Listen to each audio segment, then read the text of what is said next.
Graça e paz, meus queridos, hoje é com muito gosto, com muito ânimo, com muita felicidade que eu trago para vocês o review da obra que eu estou trazendo hoje. Porque esse livro eu acompanhei ele desde que ele foi idealizado pelo Marcelo Freitas, que é um dos autores. Eu vou explicar um pouquinho para vocês a dinâmica, como foi a dinâmica desse livro. E é um livro muito importante se você quer conhecer o texto original do Novo Testamento. Tá? Você precisa ler isso para não cair em conversa. Nós não temos mais o texto do Novo Testamento. Nós temos que descobrir qual o texto original do Novo Testamento. Nós não temos mais o texto original do Novo Testamento. Pode ser que qualquer coisa tenha sido escrita. Esse livro aqui, ele foi idealizado justamente para te explicar de uma forma que, digamos assim, que o afegão médio conseguisse entender. O que é isso? Que as pessoas que não são especializadas em manuscritologia, que não são especializadas em crítica textual, conseguissem entender a questão do texto grego, texto original do Novo Testamento. Porque tem muito acadêmico aí querendo impor a sua vontade sobre a questão do texto do Novo Testamento, e isso é extremamente perigoso. Esse livro é de autoria do Wilbur Norman Pickering, do reverendo, do nosso querido pastor, do nosso querido doutor Wilbur Pickering, também conhecido como Gilberto. Quem acompanha a gente sempre está tendo live com ele aqui no Nascido de Novo, e ele já explicou isso sobre o nome dele, chamarem ele de Gilberto. Não, ele não é um americano fake news, não. É porque quando ele era missionário, olha só, um homem que teve uma fé prática, tá bom? Então não é só um homem que vive lá no ar-condicionado do seu gabinete adivinhando as coisas, não. Ele foi lá e foi na prova. Então, quando ele era missionário, era mais fácil as pessoas guardarem o nome Gilberto do que o Wilbur, que é o nome verdadeiro dele. Então, ele usava o termo Gilberto. Esse livro, de autoria do nosso querido Wilbur Norman Pickering e o do Marcelo Freitas. Esse livro também tem uma história muito interessante. Eu fazia parte de um grupo do WhatsApp que eram dos majoritarianos. Por quê? Porque eu sou um adepto, eu entendo que o texto majoritário é o texto mais confiável em grego que nós temos e mais próximo dos originais bíblicos. Eu sou dessa linha. Então eu estava nesse grupo dos majoritarianos e lá estava o nosso querido Marcelo Freitas, que editou esse livro junto com o professor Pickering. A gente estava discutindo uma coisa às vezes que não tinha nada a ver. Ele cortava o assunto para falar desse livro que ele estava escrevendo como professor. Eu estava perguntando da família do Adolfo, da Maria, esposa do Adolfo Euclair, ele cortava o assunto para falar do livro dele. Ah, mas não sei o quê. Eu estava falando alguma coisa sobre aqui no seminário do Nascido de Novo, ele entrava no meio da conversa, entendeu? Então a gente queria às vezes até ficar, pelo amor de Deus, Freitas, calma, entendeu? Né? E a gente, hoje com o livro pronto, a gente entende o porquê o Freitas, ele estava tão entusiasmado com o projeto, por que ele estava tão, uau, que projeto, que privilégio eu tenho de fazer esse trabalho. Por quê? Esse livro aqui, o Marcelo nós sabemos que o professor Pickering, querem saber mais dele, entrem no canal dele, canal o professor Wilbur Pickering no YouTube. Temos também o site dele, o prunch.com.br, tem prunch.org também. Entrem lá, vocês vão entender. É um estudioso que não é como o Scott Hort, que eles nunca passaram nem na frente de um manuscrito sequer para tecer a teoria deles. Não, o Wilbur Pickering cotejou. O que é cotejar? Pegar um manuscrito, pegar letra por letra e conferir cada letra por letra de manuscrito. Entendeu? Ele é um dos homens que mais fez isso no mundo. Para vocês terem uma ideia, ele estudou com o Zane Hodges, que é o autor do texto majoritário do Hodges e Farstad. Ou seja, ele é um homem que realmente entende de manuscritologia, entende de crítica textual, e ele desenvolveu o texto bíblico baseado nos manuscritos da família 35. E ele tem uma vasta literatura, inclusive o texto grego produzido por ele, como são os textos gregos que nós utilizamos para as nossas traduções, para a nossa exegese hoje. São catados de vários manuscritos que são transformados em uma edição crítica, numa edição do texto grego. Então, o que acontece? o texto do professor Wilbur Pickering é o texto que teve um estudo mais pormenorizado, com cotejamento real de manuscritos, para trazer para a gente o mais próximo possível do texto grego original do Novo Testamento. É disso que a gente está falando aqui. Então é um texto grego muito próximo. Podemos dizer que neste texto grego nós temos sim o texto original do Novo Testamento, ali em grego. Então, o professor Wilbur, ele tem anos, ele já é um senhorzinho aí com uma idade muito avançada, um crânio, uma pessoa extraordinária, que sabe muito do que diz. E o que acontece? Ele é um técnico, ele é um acadêmico. O que o Marcelo fez? Convidou ele para entrevistá-lo, passaram horas a fio conversando e o professor Pickering explicando para o Marcelo como as coisas funcionavam, e o Marcelo traduziu isso em uma linguagem, como eu digo, que o afegão médio pudesse entender. E esse é o pulo do gato dessa obra aqui, que vou mostrar ela, mais detalhes dela para vocês. A forma como ela coloca é de uma forma que você vai entender o que está escrito aqui, para desespero de certos academicistas aí, que é difícil, né? É difícil, né, levar a sério.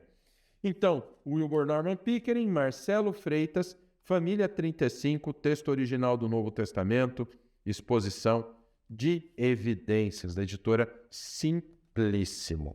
Wilbur Norman Pickering é formado em literatura inglesa pelo Bryan College em Dayton, Tennessee.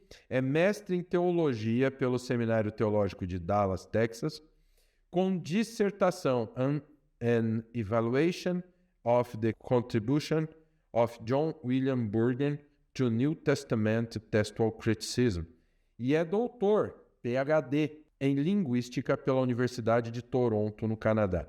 É autor dos seguintes livros sobre a preservação do texto do Novo Testamento: The Identity of the New Testament, New Testament Text, God Has Preserved His Text, terceira edição já, The Sovereign Creator Has Spoken, The Greek New Testament According to Family 35, Assorted Biblical Topics, Clarifications, Difficulties, Discrepancies and Poison. Então a gente está falando de um especialista, um PhD, mestre em teologia, né? Sabe o que está dizendo, sabe muito bem o que está dizendo. Então aqui uma folha de rosto simples, Família 35, texto original do Novo Testamento, exposição de evidências, Marcelo Freitas, Wilbur Pickering.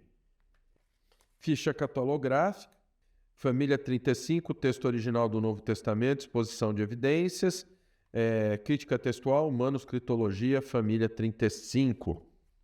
Certo? Prefácio. Este livro surgiu a partir do desejo de fazer um roteiro para filmar o Dr. Pickering, esclarecendo as razões que o fazem afirmar que a Família 35 contém a exata redação do texto original do Novo Testamento. Formulei perguntas e, juntamente com o Dr. Pickering, tentei respondê-las usando uma linguagem simples e acessível. Como observei um número crescente de perguntas, percebi que o script poderia se transformar em um livro. Eu até decidi traduzir o livro God Has Preserved His Text para o português para entender melhor o assunto. Sou grato ao Dr. Pickering por me convidar para ser coautor desse trabalho. Quando comecei a formular as perguntas e obter as respostas, queria tornar esse material compreensível para as pessoas com pouco ou nenhum conhecimento de crítica textual, bem como para aqueles que têm conhecimento suficiente para perceber que a doutrina eclética, atualmente a dominante, é insuficiente para resolver os problemas das variantes textuais, mas que ainda não prestaram atenção na linha de transmissão da Família 35. Embora conheça o Dr. Pickering há muitos anos, fiquei realmente surpreso ao saber que ele frequentou o Dallas Theological Seminary em Dallas, Texas, Estados Unidos, com Zane Hodges. Eles trabalharam juntos, preparando o café da manhã para os estudantes solteiros e limpando depois. Zane Hodges estava 3 anos à sua frente e o apresentou à defesa do texto tradicional, que na época era o texto Receptus. Dr. Pickering era amigo pessoal de Zane Hodges e Arthur Fastard, os dois autores do texto de Hodges e Fastard, que são texto majoritário. Ele aparece como editor, consultor do texto majoritário de Rod Sfarstad. Ou seja, não é apenas, é meu amigo. Não, não é só amigo. E como o texto grego Robinson e Pierpont foi disponibilizado para download gratuito, tornou-se mais amplamente usado em detrimento do texto de Rhodes e Farstad. Ou seja, o texto de Robinson e Pierpont foi disponibilizado gratuito, já o de Rhodes e Farstad não. Então, o Robinson e Pierpont é mais famoso. O texto de Rhodes e Farstad, embora tenha sido publicado em um momento posterior. Hoje, ele ainda troca e-mails apenas com Maurice Robinson, já que Zane Rhodes, Arthur Farstad e William Pierpont já faleceram. Ou seja, nós estamos perdendo todos esses especialistas, então nós não podemos deixar esse tipo de material morrer. Para ter uma ideia do compromisso do Dr. Pickering com o reino de Cristo, quando Deus lhe disse para ir à selva amazônica para traduzir o Novo Testamento para um povo indígena que morava lá, a Purinã, ele levou sua filha de 6 semanas em uma de suas viagens para a aldeia. As pessoas dizem que ele era louco, mas ele entendeu que estava obedecendo a Deus. Graças a Deus por ter levantado o Dr. Pickering para fazer o cotejo dos manuscritos. Durante vários anos, pude ver o Dr. Pickering cotejando manuscritos em todo o tempo livre que ele tinha conosco. É uma tarefa metódica e tediosa. Ele costuma dizer que é trabalho escravo. Esses cotejos nos permitiram identificar a exata redação do texto original. Esperamos que esse livro ajude os cristãos interessados a entender que podemos conhecer a exata redação do texto do Novo Testamento. Agradeço também as contribuições de Carlos Xavier, YouTube Teodidatas e Adolfo Euclair na internet. Esses amigos trouxeram contribuições substanciais ao meu entendimento da crítica textual e me permitiram fazer melhor uso dos ensinamentos do Dr. Pickering. Agradeço ao irmão Carlos Xavier por ter gentilmente aceito redigir a apresentação desse livro a meu pedido com a anuência do professor Pickering. Deus preservou o seu texto, Marcelo Mendes Freitas. Para quem não sabe, também temos uma outra pessoa conhecida aqui, que é o nosso querido Adolfo Euclair, que é o professor de grego, hebraico e crítica textual para vocês no nosso seminário. Aqui a apresentação aqui do Carlos Xavier, introdução ao assunto, aqui nós temos o índice, aí vem introdução ao assunto. Talvez o leitor já tenha percebido as diferenças textuais entre várias versões da Bíblia que estão no mercado. Olha só qual é a importância de você conhecer o verdadeiro texto grego. Tá? Por que nós temos diversas versões? ARA, RC. Por que nós temos isso? Logo no começo do livro, o que ele vai trazer para você? Um gráfico, onde nós temos a tradução. Nós começamos com a porcentagem de texto original que nós temos no texto do Novo Testamento aqui em cima. Aí nós temos os textos gregos e nós temos aqui as traduções embaixo. Isso daqui é muito importante para que vocês venham entender. Ó, aí tem a Antiga Almeida, Tradução Novo Mundo, Interlinear Analítico do Novo Testamento. É o Rhodes e Farstad. A ARA, Almeida Revista Atualizada, a versão brasileira, edição contemporânea de Almeida, Almeida Revista Corrigida, Almeida Corrigida Fiel, Rhodes e Farstad, Igreja Ortodoxa Grega, Bíblia de Jerusalém, King James Version, Living Bible, NTLH, Nestle Aland, New King James, e aí ele vai. Ó. Por que existem diferentes textos gregos do Novo Testamento para os tradutores utilizarem? O que é a crítica textual? Que eu separei uma parte. Ó. O que é crítica textual? Você já ouviu, ou leu, ou disse a frase a ciência da crítica textual do Novo Testamento? E a frase crítica textual? Mas o que um crítico faz? Ele critica. O que ele critica? Nesse caso, o texto grego do Novo Testamento. Mas o que ele está criticando? Um crítico literário analisa coisas como o estilo e a escolha de vocabulário do autor. É diferente de um comentarista que tenta decidir qual era o significado pretendido pelo autor do texto. Mas o que um crítico textual faz? Ele tenta reconstruir a redação original de um texto. Observe que ele está assumindo que a redação original está perdida, no sentido de que ninguém sabe ao certo qual é ou era. Observe, portanto, que o crítico definirá o texto. Isso coloca o crítico acima do texto. É o crítico que vai dizer para você qual é o texto certo. Então ele se coloca acima. Assim, só existe crítica textual em textos cuja redação original é considerada perdida. Ninguém faz crítica textual no jornal de hoje ou na revista da semana passada. Ninguém faz crítica textual na versão King James de 1611, pois ainda temos cópias impressas dela, cópias exatas. Como o Dr. Pickering defende a preservação do texto do Novo Testamento, ele se considera um estudioso do texto, não um crítico do texto. Então essa é a chamada crítica textual correta, que é o quê? Não seria uma crítica textual, mas seria um estudo do texto do Novo Testamento. O trabalho do Dr. Pickering, portanto, é apenas identificar o texto original do Novo Testamento, uma vez que ele foi preservado. Deus preservou o seu texto. Isso é um ponto central no trabalho do professor Pickering e ele consegue provar isso. Isso coloca o texto da Bíblia acima. O crítico textual, o crítico se coloca acima da Bíblia. Não. O estudioso do Novo Testamento, como nós somos, entendeu? Tanto que a nossa matéria de crítica textual, o curso de crítica textual que você ganha um curso de crítica textual do Novo Testamento quando você se matricula no nosso seminário teológico. E você se matricula na nossa formação completa em teologia, você ganha um curso de crítica textual voltado para o estudo no Novo Testamento para te ensinar o quê? A identificar o texto original do Novo Testamento e não ficar engolindo e colocando obstáculo naquilo que já é comprovado. Então, todo mundo que se inscreve no nosso seminário ganha um curso de crítica textual, como bônus. Observe que estamos falando aqui de um pressuposto, isso é diferente de metodologia. O Dr. Pickering possui uma metodologia para identificar o texto original, que será explicada em outro tópico, mas as pressuposições do Dr. Pickering são muito claras. O soberano Criador existe. Deus existe.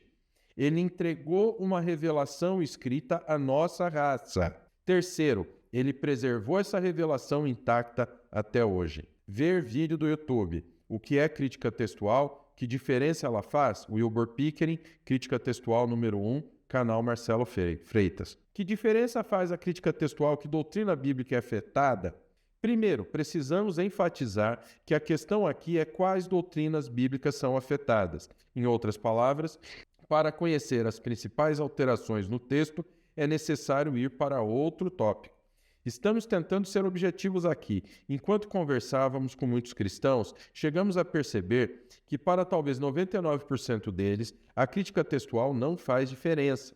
Então eles dirão que nenhuma doutrina da Bíblia é seriamente afetada.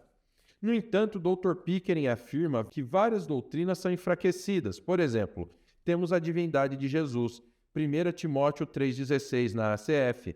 E sem controvérsia grande ao mistério da piedade. Deus se manifestou em carne, seguindo o que? 98,5% de todos os manuscritos gregos do Novo Testamento. Todos. 95,5%. Em vez de Deus, o texto crítico ou texto eclético tem a palavra grega que significa quem ou aquele. Mas quem é um absurdo gramatical em grego. É um pronome masculino sem antecedente masculino. John Burgon explicou isso no livro Revision Revised. É também um sentido, pois todos os seres humanos se manifestam em carne. Se todos os seres humanos se manifestam em carne e Cristo se manifestou em carne, então não tem mistério nenhum aí. O mistério é Deus ter se manifestado em carne, entendeu? E aí, nas traduções, eles colocam entre colchetes, eles inventam moda, falando que não são os melhores textos que colocam a palavra Deus ali, e isso é problemático, tá bom? Aí ele cita Marcos 1,39, né, se a escritura é inerrante, aí aqui a diferença entre evidência, pressuposto e interpretação, a base teórica da crítica textual, panorama geral da crítica textual, como chegamos a esse ponto, esboço histórico da crítica textual, antecedentes históricos antes da Reforma. Aqui ele vai explicar sobre o texto grego, sobre a Reforma Protestante. Chegamos agora à segunda metade do século XIX. A Bíblia estava sob ataque. O ataque teve 3 pontos. Darwin, não há criador. A alta crítica negava a inspiração da Bíblia e nega até hoje, tá? E a baixa crítica atacava a integridade do texto. E vai explicar. Roskieff. A principal consequência imediata do trabalho de Hort foi a perda da credibilidade do texto recebido, que foi substituído por um texto muito diferente. Ponto de virada. Quem foi Hort? O trabalho de Hort ainda influencia a crítica textual? Quais eram os pressupostos dele? Antes de explicar como os pressupostos de Hort ainda influenciam o mundo acadêmico atual, vamos esclarecer quem era Hort. Fenton John Anthony Hort era um professor da Universidade de Cambridge que, com o prestígio de Brooke Foss Westcott, produziu um trabalho em 2 volumes para definir o texto original do Novo Testamento grego. Este foi publicado em 1881 sob o título The New Testament in the Original Greek. O trabalho é geralmente referido como WH. O primeiro volume foi o texto grego. O segundo foi a introdução ao texto grego. Naquela introdução, Hort explicou seus pressupostos para fazer seu texto em grego. A introdução ocupou 327 páginas de letras pequenas e leitura difícil. Parecia que ele não estava interessado que ninguém entendesse o que ele escreveu. Seu texto em grego foi traduzido para o inglês britânico por um comitê com voto de juramento de sigilo quanto a todos os andamentos do projeto. O Novo Testamento foi publicado sob o nome English Revised Version, ERV. Também influenciou os Estados Unidos com a American Standard Version, feita a partir do mesmo texto grego. As pressuposições de Hort. Hort não reconheceu que o NT é inspirado. Ele argumentou que deveria ser tratado como qualquer outra literatura antiga, Homero, Platão e Aristóteles. Então ele seguiu a escola alexandrina de crítica textual, que trabalhava com a literatura grega clássica. Essa escola ensinou que os escribas tendiam a adicionar texto e a suavizar lugares difíceis.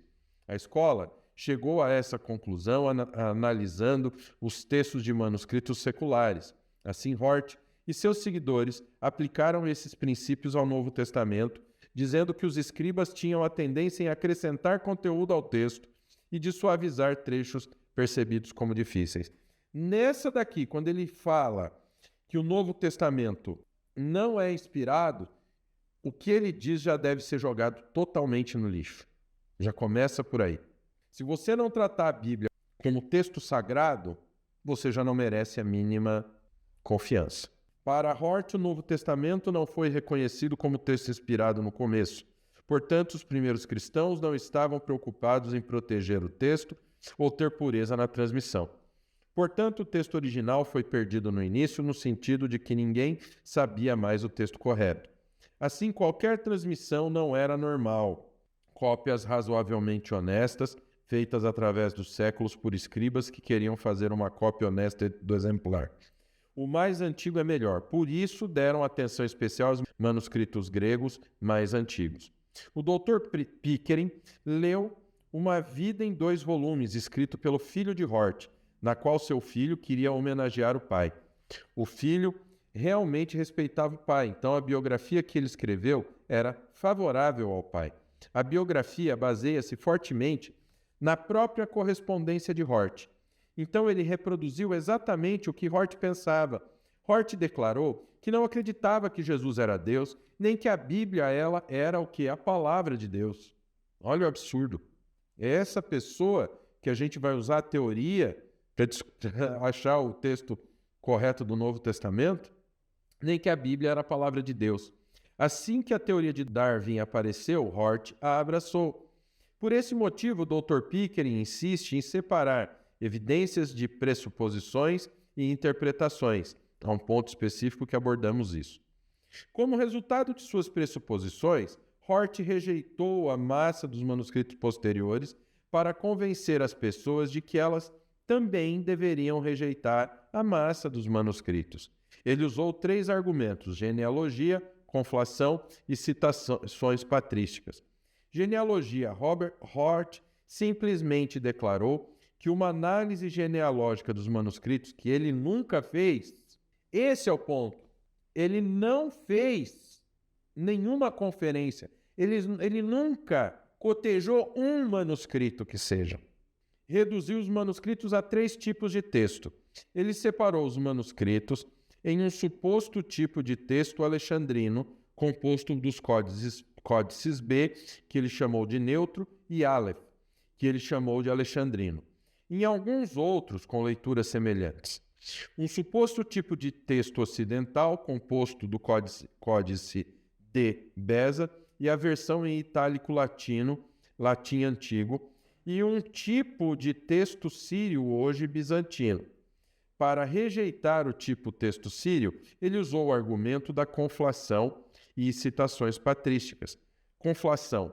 Hort usou o argumento para defender sua alegação de que o texto sírio era uma revisão baseada nos textos alexandrinos e ocidentais. Talvez a melhor maneira de explicar a conflação seja dar um exemplo claro. Talvez o exemplo mais famoso está no último verso de Lucas 24:53.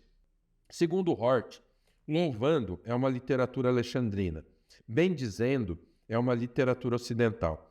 Portanto, a leitura bizantina seria a fusão porque une os dois, louvando e bendizendo. É claro que a longa leitura poderia ser a original e os outros dois abreviaram de maneiras diferentes. Ele deu apenas 8 exemplos para todo o Novo Testamento e nenhum deles é sólido, nenhum deles é convincente. Apesar disso, Hort disse que seu texto sírio, hoje chamado bizantino, seria uma conflação em todo o Novo Testamento.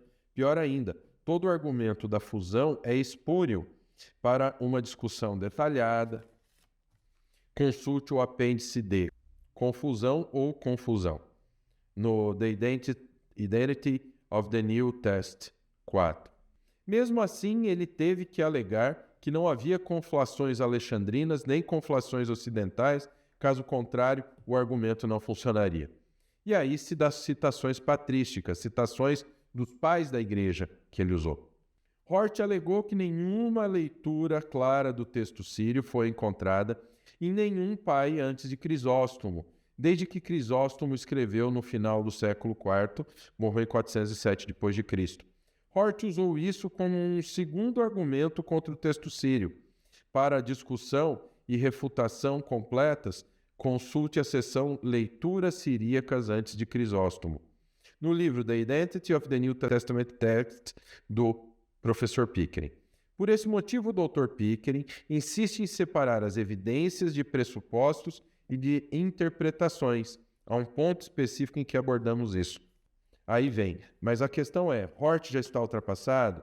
Em algum momento da história o texto original do Novo Testamento foi perdido? Os manuscritos do Novo Testamento podem ser organizados em uma árvore genealógica? Não, não é possível por 2 motivos. Uma árvore de leituras e variantes textuais é um método genealógico baseado em coerência GBGM. Os manuscritos mais antigos são os melhores. Vamos organizar as informações. Vamos correr, porque senão vai ficar enorme. Família 35, o texto de Wilbur Pickering, texto original, texto eclético crítico, e aí vai. Texto ocidental, autógrafo, texto alexandrino. Ele vai te colocar metodologias, como se pesa um manuscrito, resposta do Dr. Pickering ao peso de manuscritos. Que evidências usamos para identificar o texto?